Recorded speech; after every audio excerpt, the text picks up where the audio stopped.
How would you like to learn from one of Medium's best writer about writing? This is exactly what's going to happen today.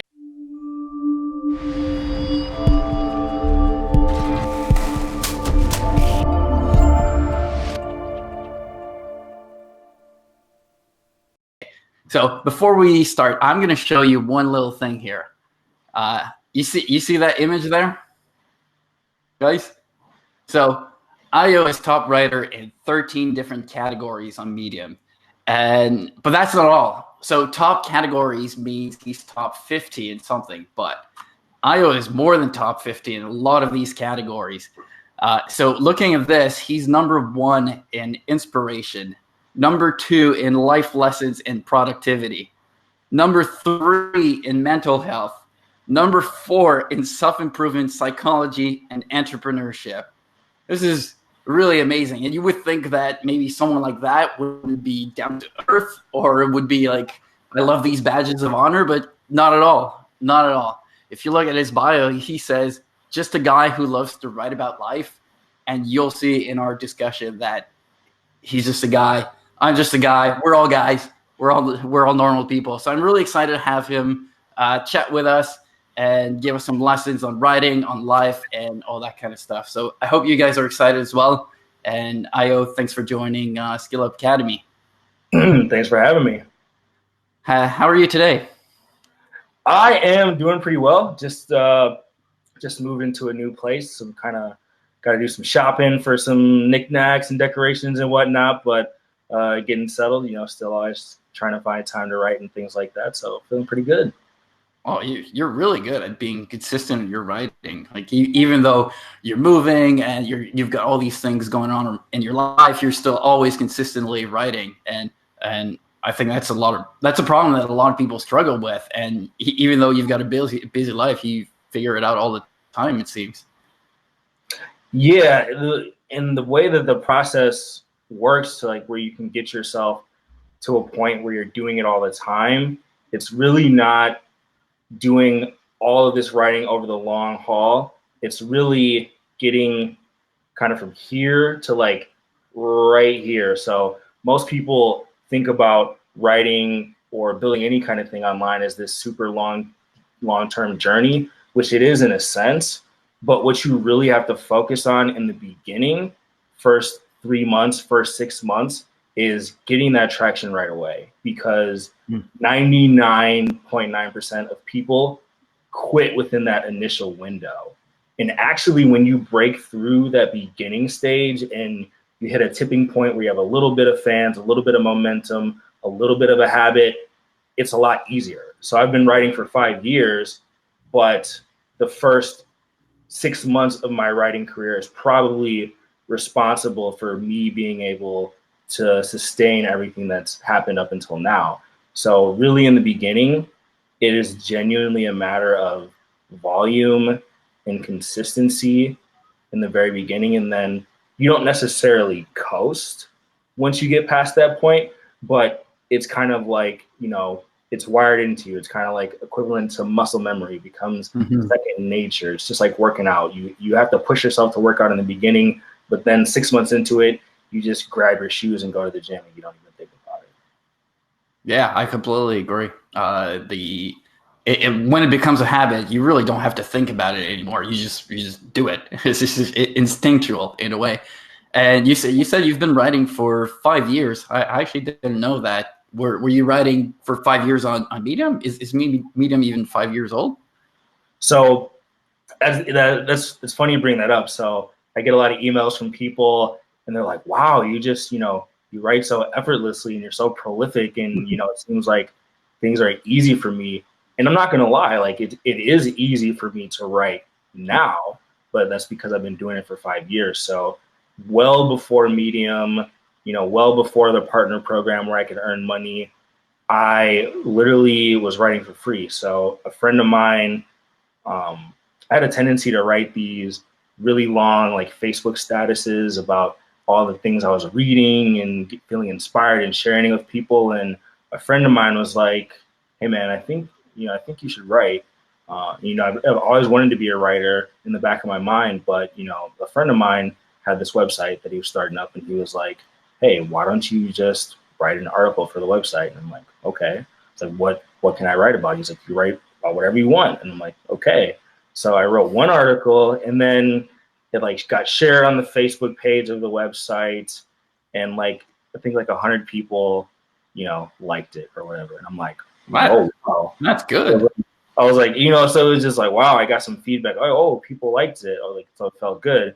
And so I just wrote another one, and then I wrote another one, and then another like chance experience happened. A friend, kind of acquaintance of mine on Facebook, I saw that she, you know, she was talking about this article she wrote that kind of went, you know, a little viral, had like 10,000 views, 20,000 views or something. And it was for this website called Thought Catalog. Yeah. And I'm like, okay.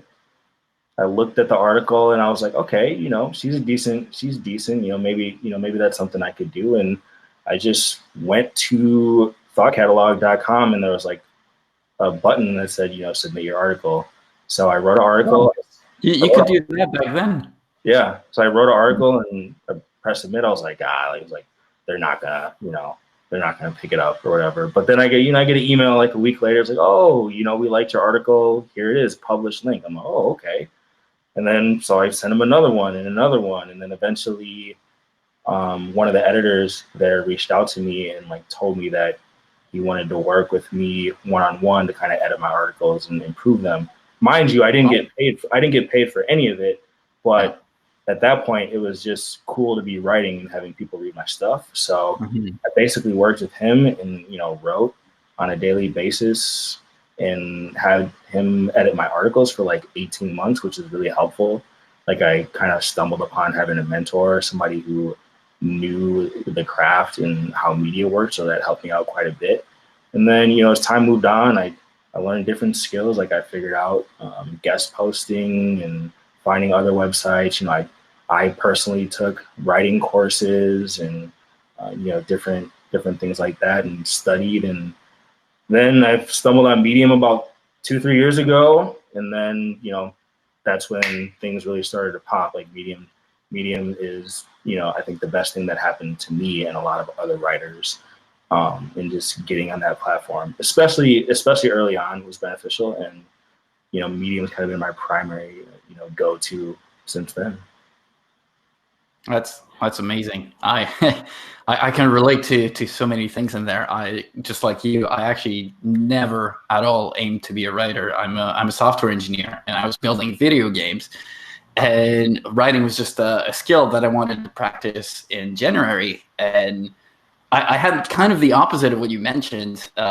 Basically, for me, I actually had a lot of traction on the first and second month. My growth started from much higher than it was supposed to start, because the startup published me after 5 days of writing only. And then I became a top writer in 23 days in 7 categories. So it was amazing. And then it dipped for 8 months after. I pushed through. Like, I don't know how I did that. I pushed through the 8 months of incredibly low stats and people not commenting on my things. And after that, that's when it started again. And same with Thought Catalog. I actually write for them as well. They reached out to me after 1 or 2 months, and it's been fun. It's been fun. You can't tell the stats over there though, and I was really obsessed with the stats back then. Right. But Thought Catalog is good. It's still running pretty solidly. You still write there? Not as much. Like, I haven't written there for a while. You know, things kind of got hit or miss after Lance, the guy who was kind of helping me out, he got another job, and then they assigned me a new editor who, you know, she's a great person, but, you know, she just wasn't, you know, she just didn't seem as involved or interested. So I kind of veered into other areas, and like the end of my Thought Catalog kind of era, like, ran right into the beginning of Medium. And, you know, Medium took off so well for me that I kind of focused solely on it. And in a lot of ways, I still do focus solely on Medium.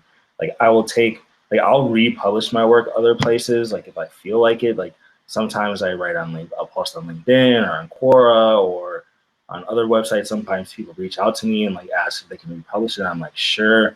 But I don't really get super, super huge in like republishing and promoting a ton. Maybe I should, but I kind of like write my ass off and publish on Medium. It's kind of like my main. It's been working. It's been working for sure. Man, 13 categories, top like that. How do you maintain that? You publish every day? Yeah, I publish every day almost. One advantage that I had that a beginning writer might not have is I had a back catalog of like 3 years worth of content that that I wrote before I got on Medium. So I have been able to take 3 years worth of old content and then publish it as new on Medium along with writing original stuff. So it's not that I'm necessarily writing and publishing a blog post every single day. I would say it's probably like on a good week, I'll get 3 to 4 really good ones, and then I will sprinkle in some republished ones in there from other sources.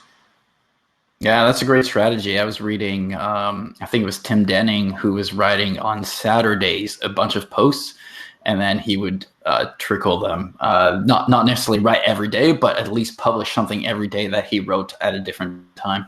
Yep. And obviously, it worked really great for him as well. But one question I have: you're not by trade, you're not a writer either, right? Well, I didn't go to school for writing or like get an MFA or anything like that. But I mean, as of right now, all I do is write for a living. Oh, so you had a full-time job, and so you don't have it anymore. Nope, I'm done. You're done. I'm done. I actually just I just got put on a sabbatical for like a month. Mm-hmm. And I told them I was going to make up my mind at the end of the month. My mind's already made up. I'm just going to let them know in 30 days, but I'm done. Yeah, so it's just writing income now. Nice. How hard is that? Because I know a lot of people who want to become writers and they think about the money and like, how am I going to succeed in that? How did you get the courage to finally do it? I mean, truth be told, I've been making pretty decent amount of money, and I saved up. I got my 6 months cash saved up just about, and that was enough for me to feel comfortable. And then the money has been coming in consistently enough. And then I try to find it from different sources. So one, I do it for Medium Partner Program. I get money from there. I have 2 books that I publish, and I get book royalties from that. I do some affiliate marketing on my website. So books, I'll get affiliate recommendations for books on my personal development website. And then I have a writing website, which is for other writers. And then there's a affiliate sign up for Bluehost for them to start their own blogs. So I make guides and then link to the affiliate stuff there. I also do coaching. I help people get traction on places like Medium and elsewhere and help them writing. So I have a handful of clients. So you really the idea that if you want to be a full-time writer, that you just kind of get to sit there and go on your keyboard and money just appears. It's not that way. You often have to have multiple hustles and streams to do that. For example, in our group of writers where we're networking, everyone has 3, 4, 5, 6 irons in the fire to cobble things together to make a living. But as long as you're making a living, that you're living the lifestyle you want to live, and you get to wake up and nobody tells you what to do, it's worthwhile pursuing. Certainly. I actually had last month, I had 12 different sources of revenue. Yep. A lot, like you mentioned, some coaching, some affiliates, I sell productivity tools on my website. I do Medium as well. There's just so many different things. And it adds up. You don't have to you don't have to make a crazy amount on each of them. But apart from that, on Medium, you can make so much money on Medium. I never expected that. So some of my stories made me $2,000, $3,000. Yeah, it's pretty for an article. It's pretty ridiculous. Yeah, it's ridiculous, and like you don't know which one is going to be. No, you so don't. You write them and you think they're good. You publish them, they tank. Meh. Don't get discouraged. Keep going, and then one will just pick up and make you a shit ton of money. I'm sure it happened to you as well, right? Yeah, it's how it is now. Like everything, it's kind of like, what's the word for it? Asymmetrical, like payoffs, 80-20 kind of thing. You know, I'll write a bunch. You know, a good, like, you know, they all get a decent amount of views, but there's 20% of them that do really, really, really, really, really well, and they make up for the rest of them. And that's how it's been going, at least so far. You know, hopefully that continues. Yeah, it's the same for me. And when I look at the revenues between my articles, a lot of them make less than $30. So when people see the top writers like, oh yeah, all their articles make hundreds of dollars, it's not true.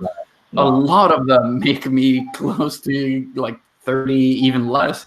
And there's nothing in between 30 and 500. And at least in my case. Same? Sure. Yeah, like some of them, like the more you publish, like sometimes, you know, they switch up the algorithm often. Yeah, they do. But sometimes you'll notice like they'll promote your other articles for you a little bit, and they kind of like grow like a long tail where they're getting, you know, $30 a month, you know, on their own kind of thing without you doing much. So like the more you write and build up a catalog, you know, some of your older posts will still trickle in money. Then you'll have some that pay off really well each month, and then it just kind of all adds up. So like Medium is giving. Like, I've been writing for 5 years. I've never seen anything close to, you know, this dream for writers where you just can write on Medium and then just get paid. You don't have to, like, you know, you can just make enough money that makes you happy. You don't have to, if you're not into creating courses or having to do that extra stuff, and you just want to make some extra side money and write and do what you love, Medium is the place for you. Yeah, absolutely. And the first time, it's actually really easy. The first time you start and you publish a story, there's a really good chance that you're going to make at least a certain amount of money. Like you just need one person to clap and you get money. Yeah, it's all really it. It's all built in for you. And you know, the thing that's good is, you know, so they have like editorial team who will curate posts and stuff. They don't judge whether or not they'll curate you based on how many followers you have. Mm-hmm. I've seen many people who are new, and if you write something that they like, they will promote it. So don't go into it thinking that just because you don't have tens of thousands of followers and multi-thousand followers like us, that you can't do well right away. And I'm sure you've seen articles on Medium from people who, you know, talk about their growth. There's a lot of up and coming people who, you know, all it takes, you know, Tim Ferriss has a saying, you know, all it takes is one piece of content to change your life. And it's really true. So you just got to you have to keep swinging for it. And, you know, if you do it long enough, it'll happen, but you have to do it. You know, that's the main thing. Yeah, that's a really good point on the curation and all that stuff. It used to not exist when I started. So it's kind of nice that it exists now. And I've helped people that were publishing their first article for the first time, and with the tips that you and I know now, they were able to make from their first article over $100. Like if you know how it works and you format things properly and you create quality content, it's really all you need. You don't even need the audience yet. That's amazing for new writers. Yeah, it's definitely. I can't think of any other place that has created, you know, a more level playing field. Like you and I can write an article and it'll be on the same timeline as the New York Times or Jeff Bezos or a senator. All kind of, it's everyone's welcome. You just got to get in where you fit in and do the work. Yeah. So with well, we're talking about, so do you think that anyone can be successful? What makes someone successful in Medium? How do you start a Medium to whatever that means for people? Some people will aim for money. Some will aim for views, followers, that kind of. Here's the number one thing, the number one mistake that'll cause you to have no views, no fans, no money, is to write just about yourself. Like, I can't tell you how many times I will look at somebody who is posting a blog post on Medium and it just looks like a diary entry, and they're just like vomiting out like the things that are happening, like I ate sausage for breakfast, and then I went to the park, and then like nobody cares about that. Nobody wants to hear your like incoherent ramblings about yourself. Like, you can write stories about yourself. Like, storytelling is a big part of writing, but you have to figure out how to write a story about yourself that intersects with people's lives. And if you read your post, you have to be honest and say, would this post be interesting to anybody but me? And oftentimes people, especially writers, have this mental blind spot where they think that they can just kind of like make a personal journal, post it online, and like that they're going to be famous. It's like, no, there's different styles of writing. Like, I'm the type of person who I'll use the word you a lot. I will write an introduction that asks questions and gets people to nod their head and think and relate to them. But there are some people who are great storytellers and who do tell personal stories, like Shannon Ashley and Jessica Wildfire and Chris Gage, people like that. They're telling stories, but they're things that you can relate to. They're not just talking about what they ate for breakfast. They're talking about their story and what it's like to be a woman, what it's like to be in a relationship, what it's like to deal with being a single parent. Like, those are the things that other people are also dealing with that go above and beyond, here's what I ate for breakfast, I went for a walk in the park, sign up to my email list. Like, that doesn't work, So you have to make sure that you're connecting with the other person. And if you can just go above writing what appears to be a journal entry, you're ahead of 99% of people, because that's exactly what they do. Yeah. And I'd say on the other side, people who don't write personal stuff, they tend to just write what they read with no personal experience on the topic. So I think you really, it shouldn't be all about you. And if it's something that you read, you should have some parts that proves that you actually know what you're talking about. Exactly. Because no one, on the same coin, no one wants to hear like, anybody could, go online and type up 10, go look up some articles, 10 tips for success, and then kind of rewrite them a little bit and put them on. Like, that's not going to work either. So you have to blend kind of the traditional 10 steps for success formula with the personal story formula, like mix it together where it's, you're giving insights, but you do have to share a piece of your life or something, that makes it look like what you're talking about. And you just have to go based on where you are at the moment. Like, when I first started writing, I was broke. I was living in a crappy apartment, had a dead-end job, and so like, okay, what do I have to write about? Like, I'm not successful. How am I going to write to people about being successful? Well, all I did was just talk about the things that I'm doing. I'm like, oh, okay, I learned this concept, and I use this concept to go from dead-end job A to better job B. I use this concept, and then it helped me get in shape. I started reading, and I learned this, and that. Maybe if you try it, and then you kind of build it. You're always just staying like a step ahead of your audience until you continue to gain experience and credibility and more authority, and you'll feel less like an imposter, less like a fraud over time. So you have to write about what you know and what you're interested in a way that people. Yeah, you got a good point there. When you actually teach people, you actually learn a lot more at the same time. So it's okay if when you start writing, you don't master a topic you're writing about, as long as you're authentic and honest with your audience, and you tell them, I'm practicing it right now. I'm not an expert in that. Here's how I'm using it. you will get better at it. And then the more you write about that, the better you're going to be. Teaching is really incredible, and doing it through writing has worked really well for me, and I'm assuming for you as well. Yeah, absolutely. And one more thing I would add is, pay attention to kind of the traditional aspects of putting together like a blog post or an essay. Like you want to make a headline, you want to make the headline interesting, pique curiosity, give readers a clue into what you might expect from it. And you can study what's working. If you really, instead of just being a fan or a consumer, and you actually read the articles on Medium with like an analytical lens, and then try to figure out why they're doing well. So like read a popular blog post, whip out a pen and paper, read it, and write down 3 to 5 reasons why it's doing well. Write down what made you want to click on it, what made you keep reading, what made you not want to keep reading, what turned you off.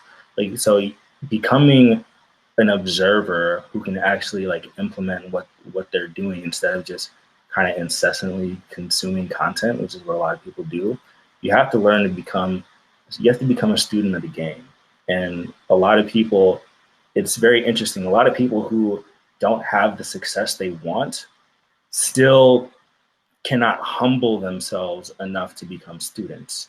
Often they'll take advice, but then they'll twist it up into such a way where they say they took the advice, but they removed all the hard parts from the advice, and then like did the stuff that they thought was easy, and then it didn't work, and then they blame the person who's giving the advice. Like, no, if there's 10 steps, don't do 7 of them, do all 10.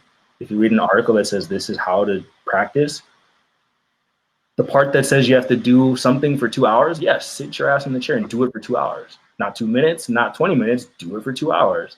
People don't listen, and they get hard-headed, and then they get upset when they're not successful. But you have to humble yourself, and it's just the way of the world. People aren't good at following directions and listening, and that's really like 90% of being good at anything, really. It's so true. So true. I was mentioning how my writing journey was different, where I actually started really well. But the reality is I did exactly what you mentioned. So 6 months prior, I was reading some of the top writers on Medium. I was taking notes on what works, what doesn't. And I was following, his name is John Morrow. He's Yep. I took his stuff too. That's what I learned as well. Exactly. So John Morrow has incredible resources on how to blog. The best, probably. Yeah, right.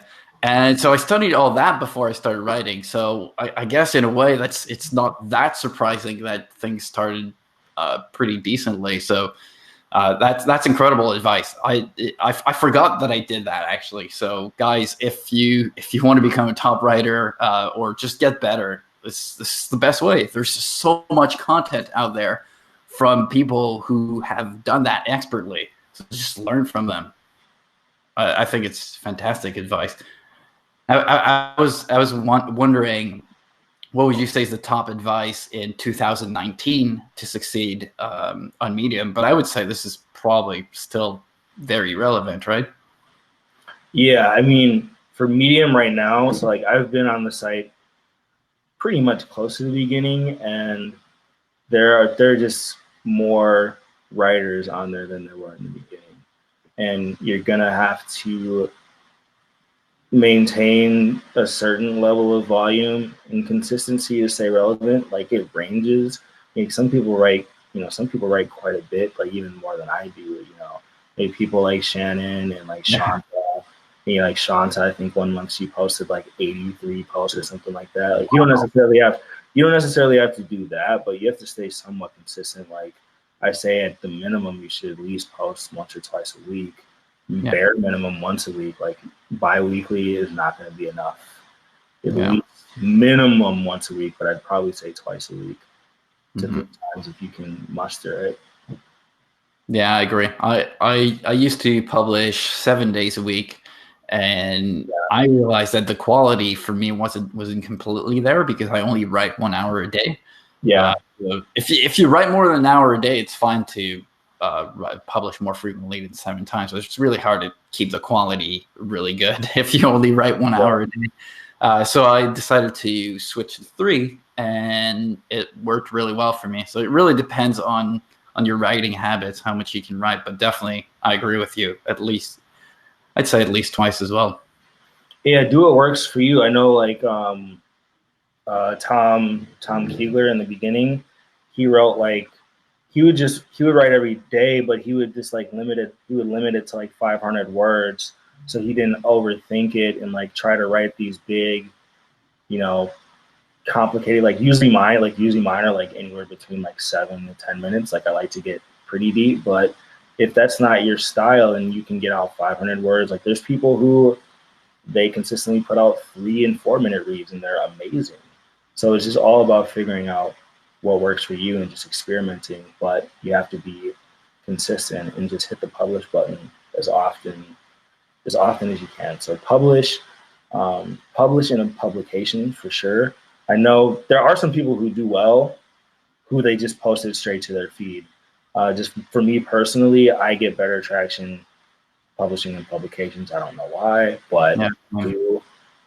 Choosing tags. You want to choose tags that have a decent amount of traffic or followers. Like if you look at my profile, those are a lot of the tags, kind of the self-improvement, business psychology people like to use. And yeah, switch up your tags, see what works, experiment. That's what Medium is, just one big experimental writing playground. So you have nothing to lose by publishing. So just keep doing it. Yeah, and on the tags thing, a way to become a top writer, guys, is to consistently use the same tags. So the more you publish, the more your story gets associated with that tag. So the more you publish on these same tags, the higher the chance of becoming a top writer. I'm not entirely sure how much the algorithm is affected by the top writer thing, but personally, I use it as some kind of tag. So if I want to connect with someone that I think is important for connecting with, I'm like, hey, I'm a top writer in education. I see you're in the education space. Would you like to connect? And it has worked incredibly. So I think it's worth it, at least for that reason. Yeah, and also reach out to other writers. I mean, if anything, that's the big thing about Medium. A lot of people who read Medium are either writers themselves or like aspiring writers. So there's a lot of ways to network with people. One thing that works on me, like if someone writes a post and they tag me in it, and I can tell that they like have A, read my work, B, are actually incorporating something I said, and C, are like genuine, that I could tell they actually put time into the post instead of just like trying to spam all the Medium top writers. I will clap for it 50 times and I'll share it every single time, because I remember what it was like when nobody knew who I was, and I respect the hustle, but I don't respect spamming. So it's really easy.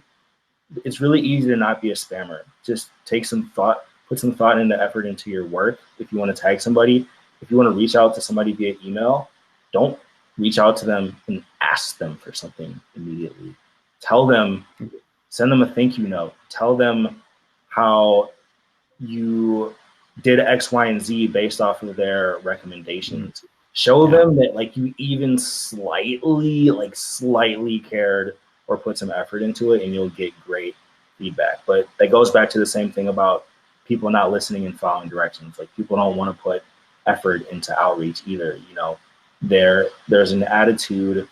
There's people who have an attitude where they expect success and then they try to suck the energy from everywhere else to be successful. That's the totally wrong way to go about it. Exactly. And the opposite way is to give. Put your work out there without expectation.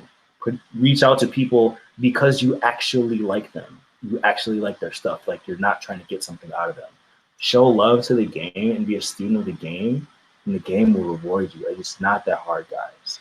And you deep down, whoever's watching this, you know it's not that hard. but you're not doing it yet. So just do it.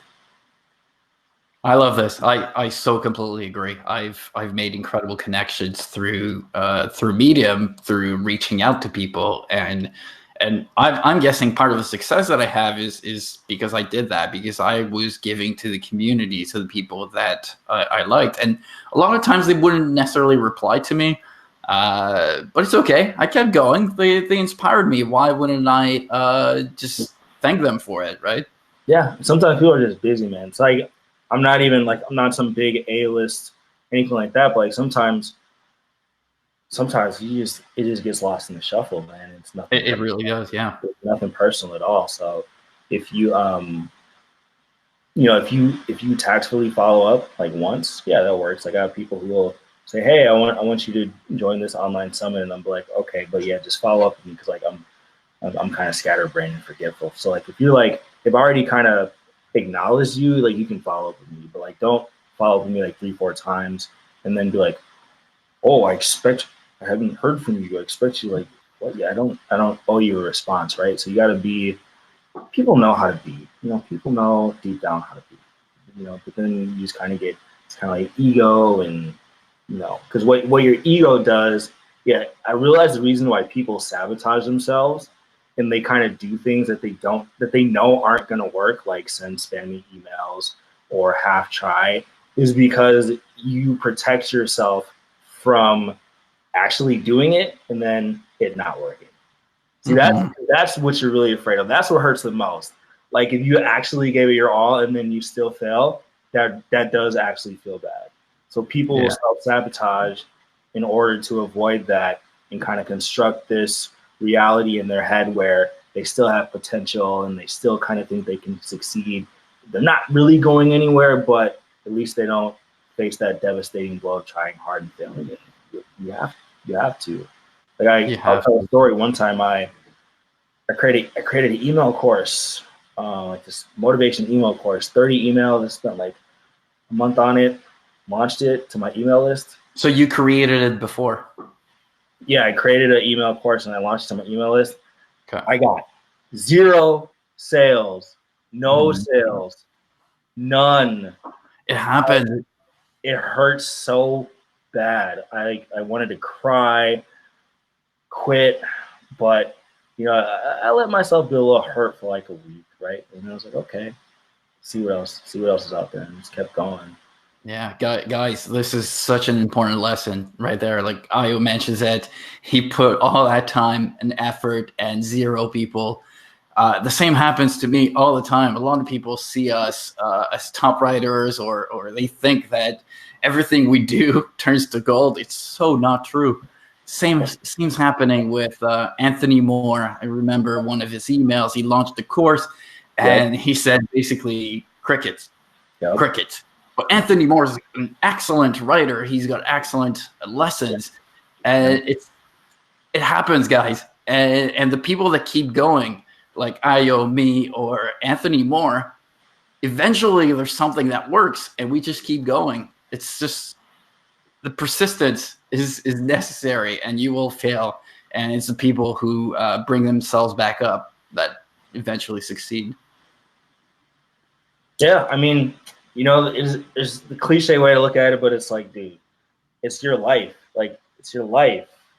You only YOLO. You only get one life, right? But then, kind of the process that I use to like really try to motivate myself is I really, really do try to like think and ponder and like be objective about like, okay, I genuinely have 2 options. I can attempt whatever my dreams are, or I can keep doing this. So I was like, I could have tried to attempt making a little hobby of writing, or I could have kept living in my shitty apartment, working at an electronics factory 12 hours a day, wanting to just, I don't know, jump off a bridge because it was so bad, right? It's like if your life is bad, if you don't like your life already, like it's already bad. It's like if you're gonna feel some pain over here for a potential reward, or like your life is pain with no reward, like definitely no reward. So that's the way you look at it. It's like pain for reward or slow death by 1,000 cuts pain for your current life. Guaranteed you get no reward. Yeah. You just have to do that math until like you get dissatisfied enough, or like it just hurts. So I'm a big fan. I'm actually a big fan of negative emotions. Like Of what? I'm a big fan of negative emotions. Oh, I me too. I actually get motivated quite a bit more by like dissatisfaction Me than too. I do from like inspirations. Like I'll relate this to one story. One Christmas, I ate a bunch of Christmas cookies and I had been really poor with my diet for a while. And then I don't know what came over me, but like I took all my clothes off. I stood in front of a mirror and I was just like, nope, I was like, this ain't it. And looking at that and like being upset with myself. It's like I get motivation from being upset with myself. Like inspiration is good, but pain, that pain, pain will motivate you if you use it right. Like real pain and dissatisfaction kind of it's Yeah. cool. Yeah, I couldn't agree more. For me, it's when people tell me you can't do that. There's no way you can do that. That I've got the motivation, the biggest motivation in the world. Oh yeah, you think I can't do that? I'm going to do this. I'm going to prove you that I can do this.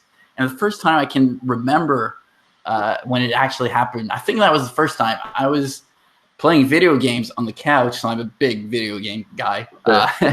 And I had my Game Boy Advance, and I was playing on the couch every day. And after school, I would just go and play and then go to bed. And then my brother came to me, and he said, "You're never going to do anything in life." And like that hurts, right? It's like, wow, how can someone say that to someone? And I was like, you know what? This is the moment that it's my time to show him that I can actually do things.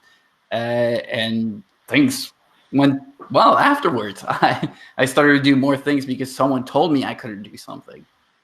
So I agree. I'm like you. I feel on pain. Yeah, dude, you gotta have like having a chip on, like some people debate about it, but chip on your shoulder at least for a little bit. Just, if you use it in a healthy way, you know, sometimes proving people say, oh, you should only do things for you.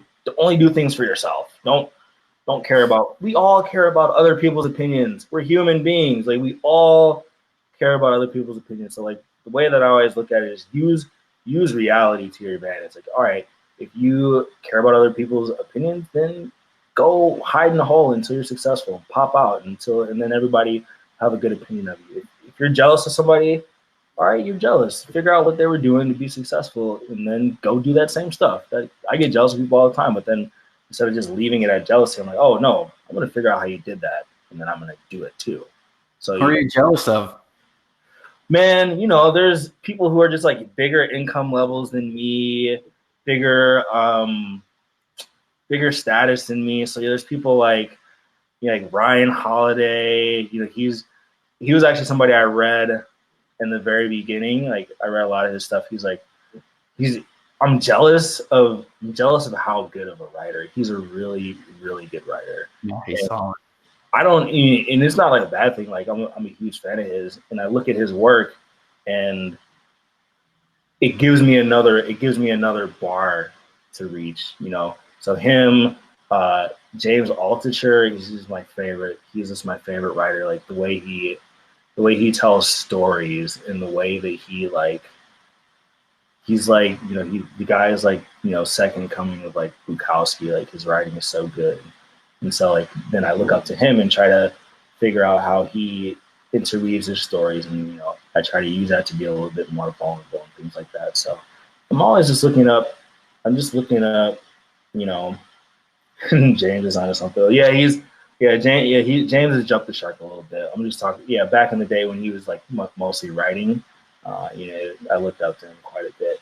But over time, people I used to look up to, like over time, they kind of, you start to look at them at eye level, and you start to feel like they're peer, and you're not intimidated by them. You don't think that you can't get to that level one day, but you just have people that are benchmarks that you kind of use to motivate you for sure.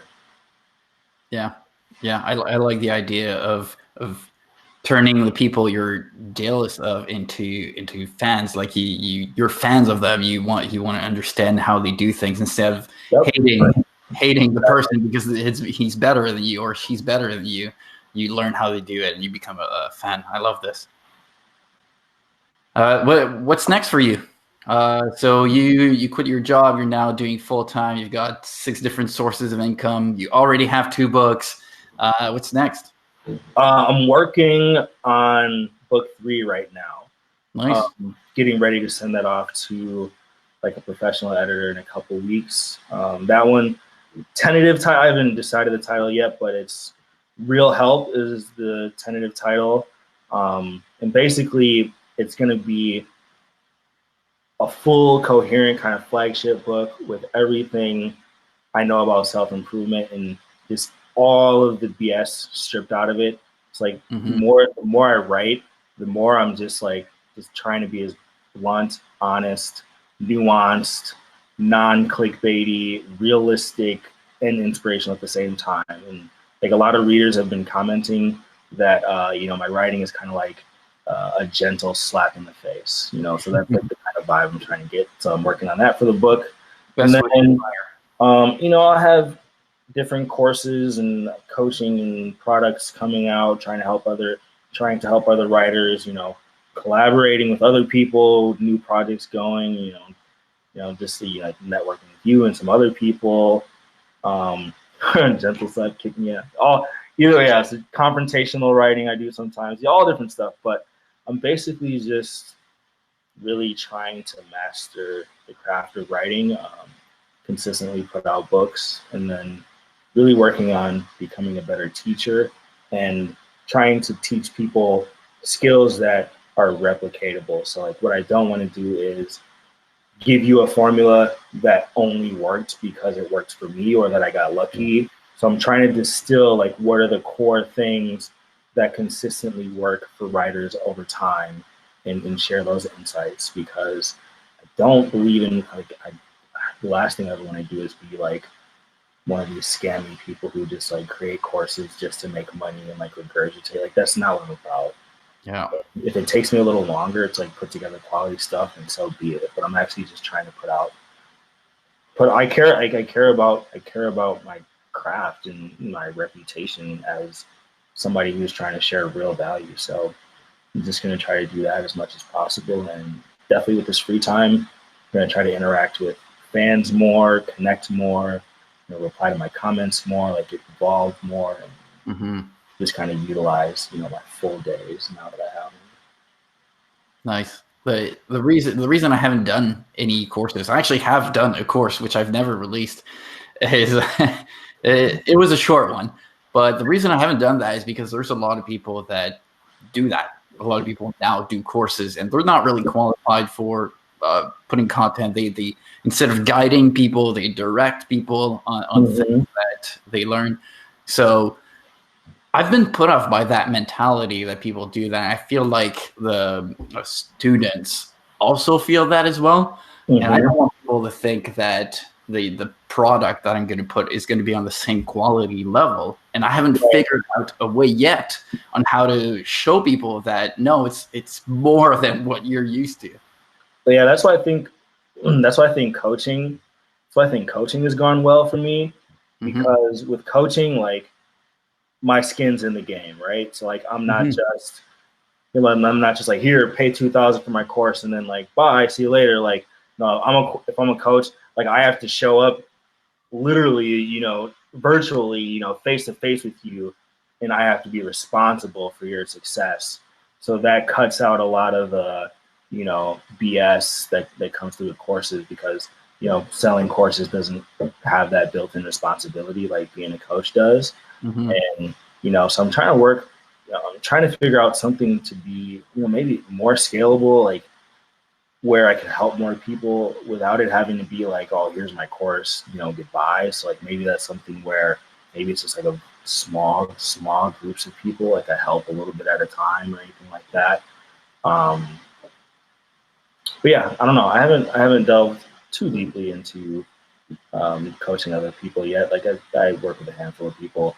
Primarily, I was focusing on writing myself and like building a platform just on writing and making money just on writing, because I didn't want to be those people who like, oh, I I made $1,000 writing once. Now here's my course on how to make $1 million writing because, you know, I made a little bit of money and I'm turning around and teaching you. Like, no, there's too much of that out there. So I really wanted to make sure that I was actually just successful on my own and kind of not like contributing to like this pyramid scheme of people teaching online business to people teaching online business to people teaching online business to people teaching online business, you know? So yeah, and I can survive just on the writing alone without having to teach people, which makes teaching actually rewarding because I know that I'm not having to like take shortcuts in order to Good point. Yeah, good point. Have you seen what Shanta Grimes is doing with Ninja Riders? I don't know specifically, but Shanta's she's a beast, man. Like she has been traditionally published more than once, like going back a while. So like Shanta knows what she's talking about. So she's qualified to tell what she's talking about. And I have the utmost respect for her. Yeah, she does. She does. I think workshops would be the best way to put it. Sure. So instead of doing courses that people want to be involved with you a little bit. They don't just feel like you're just pushing this course on them and like leaving them hanging to dry, you know.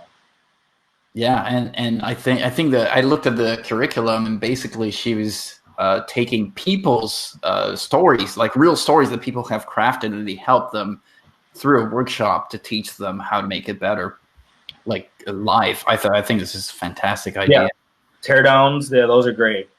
Yeah, those are great. Like actually going on and showing what's working. Yeah, you want to get, so that's what I'm looking to do. So it'll be something like, you know, some sort of workshop helping people actually communicating. But yeah, not going to create something where it's just like a bunch of recordings of me and then like you never talk to me again. Mm-hmm. And for the coaching, so you said you've got skin in the game, and there's multiple type of coaches, and some people actually don't get money until the results are done. Are you doing that? That's not how I have it set up right now. I just have it at a flat rate, and people are satisfied with the services. I'm helping them build their followings, make money, making their investment back, and then some. I haven't put in a guarantee like that, but that's actually a good idea. I actually love it. I wouldn't be opposed to that at all. Yeah, I actually love this idea. Jordan Gross from the same group we're part of actually does that. And I think maybe it's 50% upfront and the rest on the actual results. Sure. And I love this because this makes me grow at the same time. Like it's all about them for sure, but it makes me grow at the same time. So it's a win-win, I feel. Yeah, dude. I don't like cheap money, man. Like, you know, there's some people I'm sure they're fine. Like, I'm sure they're fine just kind of pushing stuff out and, you know, but there's been so much of that. There's been so much of that I think people are just tuned out to it now. Like, you know, for me, like, you know, everyone who gets on this whole writing, want to be internet entrepreneur, whatever journey, like, you know, you get all the freebie guides, you sign up for all the lists, you know, all this stuff, right? And then after a while, either you unsubscribe to all of them or you just ignore them. But then there's only like a few people you actually listen to because you can tell that they actually get results. So usually fakes get exposed eventually, so it's just better just not to be one. Mm-hmm. All right, so much good lessons in there. And today, I didn't realize I was looking at the time here. It's been almost an hour, so I think we should probably jump to audience questions. There's I'm sure Remus has a few questions, right? Oh, there he is. Let's go. Let me pick them. Remus is actually quite good. He actually reached out to me on Medium, and we've been communicating. What's your handle, man? What's your handle, Remus? I think it's Dev Bros. Oh, hey, man. How's it going? I know you. Yeah, he writes well. He yeah, I know you. Oh, how's it going? Nice. Nice. Yeah, I'll let him type. Yeah, I wish Remus would write more. Yeah, I saw your landing page thing, dude. I didn't get a chance to respond, but What beliefs did I have as a writer that held me down?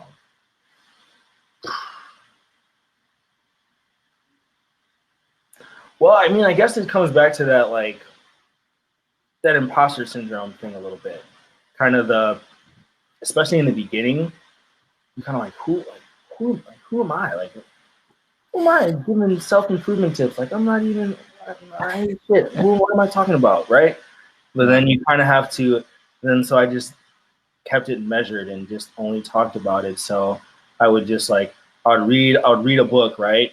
And then I would kind of like, just write a little review of the book and like how I implemented it, different things, kind of like displayed in my writing how I was using self-improvement to change my life, as opposed to being like from my shitty apartment, just being like, oh, here are my 10 tips for success. Like, no, I was just kind of like sharing a little bit by little, and then it kind of helps you get over it. But yeah, I think the main thing was kind of be that, who am I to be writing? Like, why should anybody listen to me? I don't have a writing degree. I don't have this. I don't have this backing or anything like that. But I'd put it as, you're not faking per se, but you kind of do have to go like just a little bit, like just a little tiny bit further than you actually are. Just like a little bit. Agreed. You need to stretch yourself a little bit. You don't want to pretend you're here. You don't want to pretend you're here when you're down here, but you kind of do have to like pretend you're here when you're here a little bit. And I think that's kind of how you get over it. And I think if all people are being honest, you kind of have to a little bit in the beginning, kind of stretch. Yeah. But just make sure that you'll feel comfortable writing about stuff, especially self-improvement. I noticed that self-improvement, as long as you genuinely are actually like improving your own life, you'll feel more comfortable about writing about it. Like what will make you feel like a fraud is if you're writing 10 tips for success, and then you're at home like eating Cheetos and watching TV, and you're not going to feel good about yourself doing that. So just don't fake it. Just just try to align yourself with whatever you're writing at the moment, and just like stay like one step ahead. Yeah, I definitely felt exactly the same when I started writing. People were commenting, and they're like, "Oh, you changed my life." I'm like, "What? What? What happened?" And then I took this to the next level. I'm like, okay, like you said, I'm going to push it just a bit higher, but I pushed it a bit too hard on one, and I became a top writer in fitness. I was number 7 in fitness. I was like, oh, maybe I should tone down on this. So you just gotta, work. Stephen Pressfield, War of Art. Read that book if you haven't read it. It's kind of like the Bible for us creatives. That book helped me quite a bit too. It talks about the resistance and inner critic, and you just literally have to just work your way out of it. I always wish I had a better answer for people. I'm like, nah, you just got to do the work. Then you'll feel better after. But you won't feel good until you do it. So do it.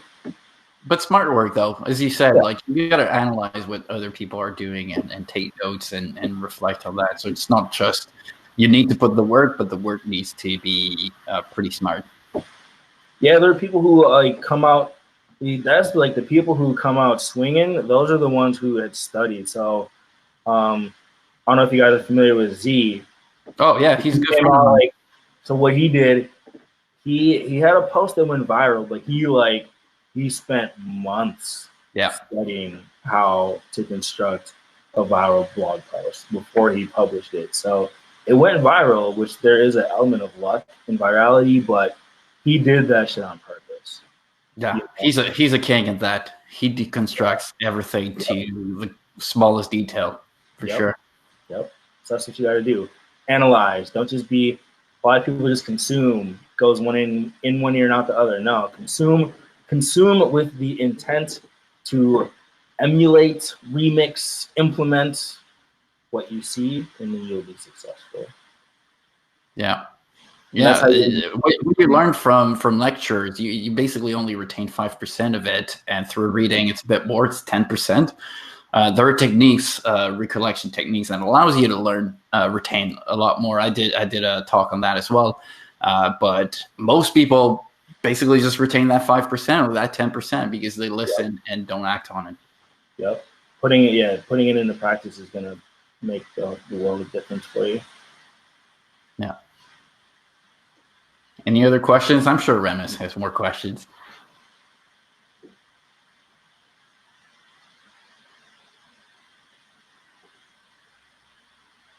Whoa. That's a block. Ayo, I'm gonna let you read that.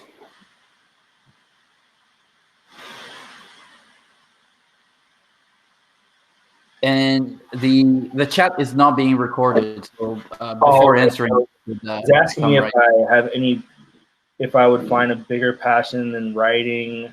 In my book, I talked about having a mindset of a scientist and experimenting to figure out what I wanted, and did I use that for writing? So when you're breaking that down a little bit, I mean, I do have other aspirations aside from writing, like in the future. I've been interested in kind of starting a quote unquote like formal business. Like, you know, I'm looking into potentially starting an e-commerce store in the future. Really? I really like watches. Oh, like, I'll teach you when you need help. I had a store. You did? Yeah. Okay. And I think I'm making my own watch brand. I take a lot of CBD oil. I've been thinking about making my own CBD oil brand. So one day I would like to break into the e-commerce space, but it might not be for a while because I still haven't hit my peak writing. But we'll see. You know, there's certain people who multitask and do multiple businesses. I'm trying to learn from maybe doing that. You know, investing in the future. Like I want to learn how to invest. You know, hit a certain net worth. You know, do some angel investing. You know, crypto stuff like that. But I don't do things until like I feel like I have a firm understanding of it. So I'm not just gonna go like buy up a bunch of Bitcoin or anything like right now. But like technology, investing, other online business stuff, I'm really interested in that, and it's coding, different things, a whole bunch of different things. So I'll dabble in those a little bit, probably one at a time. And that's the mindset I use with writing. Definitely was an experiment because I mean, I guess I was blessed in that someone asked me to do it, and so I didn't have to like geek myself up to do it, and someone else asked me. So I kind of, the first time I did it, in a way I got lucky in getting that feedback of people liking it, and then I just kind of kept going. But I did have to experiment along the way in terms of figuring out where to post, what types of posts work best, how to get email subscribers, how to put together a book, how to sell, how to write copy. So those are things that you do have to dabble in, and you just have to be able to understand that the outcome of your action doesn't dictate whether or not it was a quality decision. Like you can do the right thing and it doesn't work, but that still doesn't mean it was a bad thing that you did it. It's like putting that course together that sold 0 sales. It didn't work, but I don't regret doing it because you get a valuable lesson in, you know, maybe I put it together too fast. Maybe I didn't use the right copy. Maybe my list wasn't big enough, this and that. So you go back and you kind of analyze why it didn't or didn't work, and then you just take that feedback and then you use it for the next time you try something. Yeah, guys, that's the most important part. Failure is not failure if you learn from it. I love this quote by Nelson Mandela. He said something like, "I don't lose. I either win or I learn." And this is exactly it. A lot of people, when they fail, they actually fail because they don't take the time to reflect on what went wrong. And like you said, it could be that just the timing wasn't right. It could be just that, and it was almost out of your control. So yeah, reflection's completely important. Yeah, and there's luck. Like there's a lot of luck involved in success. Like don't let people tell you that there's no luck involved. There's luck involved in becoming successful. So that's why you don't necessarily get too high in yourself and to your own horn and think you have the golden touch when you do succeed. And that's also why you don't consider yourself an abject failure if something you try doesn't work, Yeah, it's somewhere in the middle. But even though there is luck involved, all successful people, except for there are a few exceptions like lotto winners, trust fund babies. We're not talking about that. But for the vast majority of successful people, while there was luck involved, like they did actually exert efforts. Like there's really not very many ways to get around the exerting effort part. Yeah, that's why I love reading biographies of people, successful people. There's a Shoe Dog that I read a few. I want to read that. I haven't read that one yet. So good, so good. Nike. You would think that everything always went right, but oh man, the troubles and the different things that happened to him, to Phil, was just incredible. And you read that, and for me at least, it makes me realize that, you know, like the small problems that I have now are nothing compared to what I've seen these people through the biographies, and that inspires me so much to keep going. I think part of the reason why I never stopped writing, even though my stats tanked, is because I knew that other people went through worse shit than I did and kept going, and it eventually worked. But you got to be smart, right? Like I improved my writing during that time. I didn't just keep writing for the sake of writing. So you got to be smart about that as well. But yeah, man. And like nowadays, you know what you need to start a business, a computer, and you. Like 50 years ago, you used to have to like go to the bank, get on your knees, beg for a loan, buy all this inventory, get a big plant, maybe go bankrupt. Now, if you have like a couple $100, a computer, internet connection, you can experiment with this stuff. So I don't really see a lot of excuses. Shannon, single mom, was making $10 an hour, single mother, is now doing $10,000 a month on Medium. I don't want to hear what people's excuses are. Single mother, kid, has her kid all the time, $10 an hour job. On the side, built that up, quit her job, $10K a month. I don't want to hear about you guys' excuses. Yeah, so true. So true. Any more questions, guys? Another block. All right. All yours, Ayo. My dad, he taught me some lessons in that. It's like he tried a lot of businesses, but he like most of them failed. And it's like I get that entrepreneur. I got that entrepreneur vibe from him, like that. So I got that DNA aspect of him. But he did want me. He did want me to get a corporate job and get an MBA and things like that. That's just because like your parents love you, right? And they don't want you to get hurt. They don't want you to fail.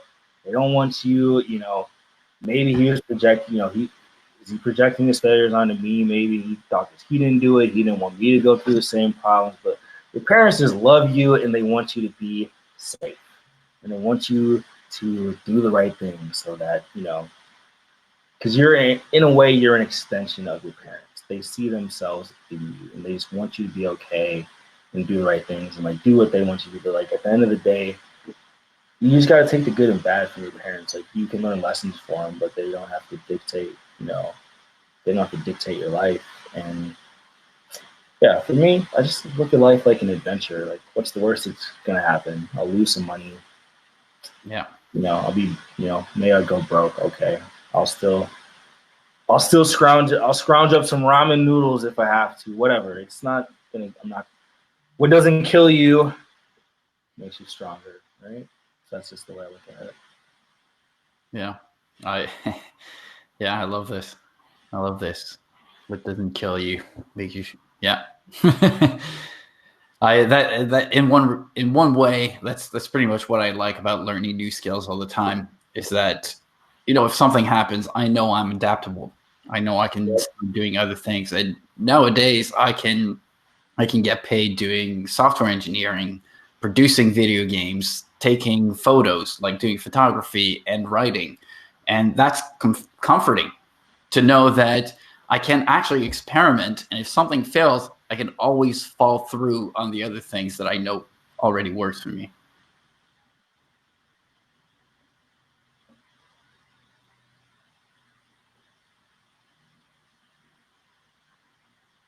I think that another one coming in.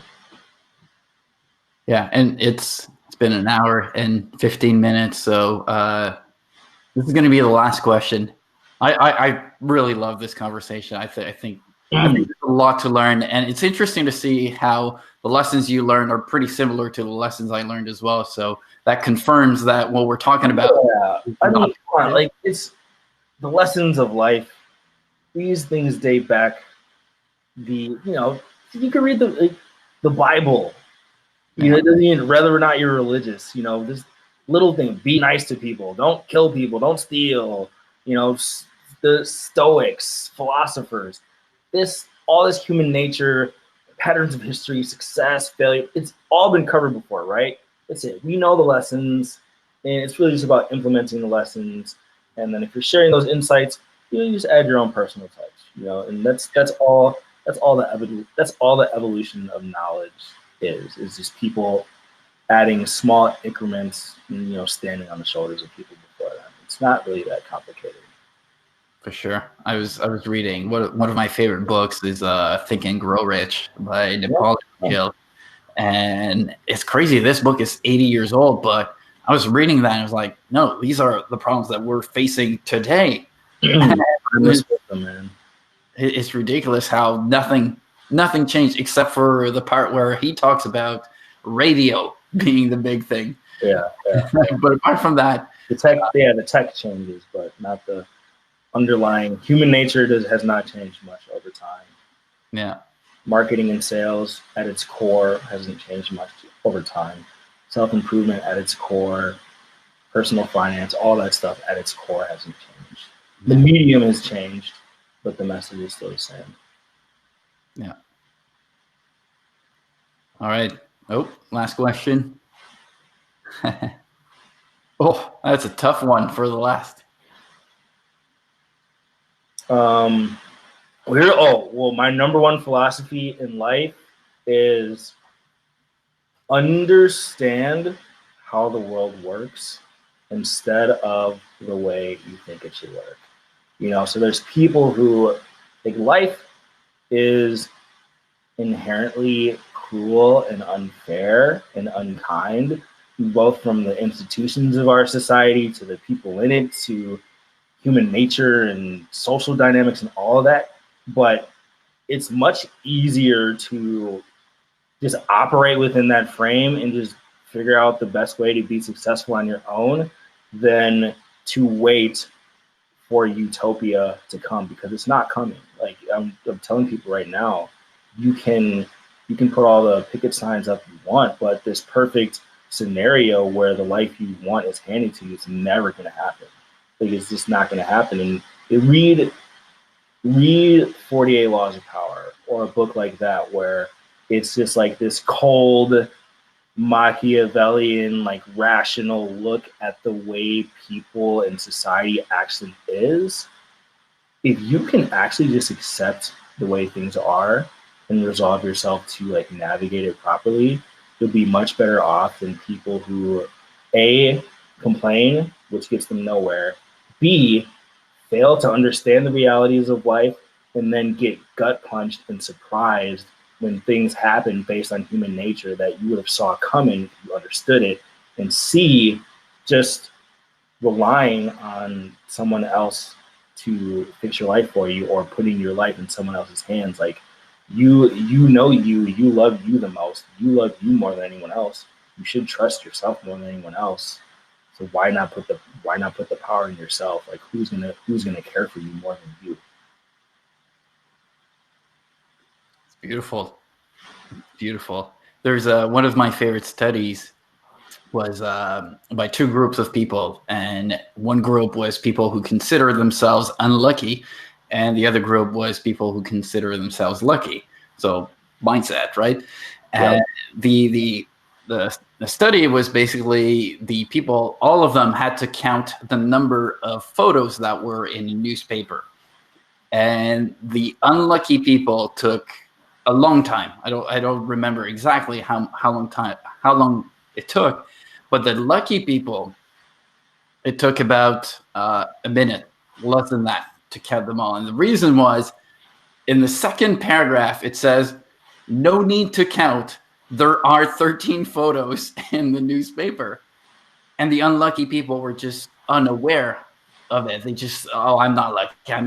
They were so focused on the things that were in front of them that they were unaware of what was around them. Yep. Whatever you focus on, that's what life is. You want to focus on negative, you're just gonna have a bad life. It's not very hard to understand. Yeah. You know.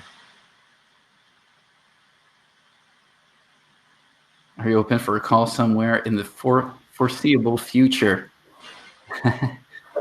Yeah, potentially. Yeah. Now that I have more free time, we can chat. Just send me an email. Cool.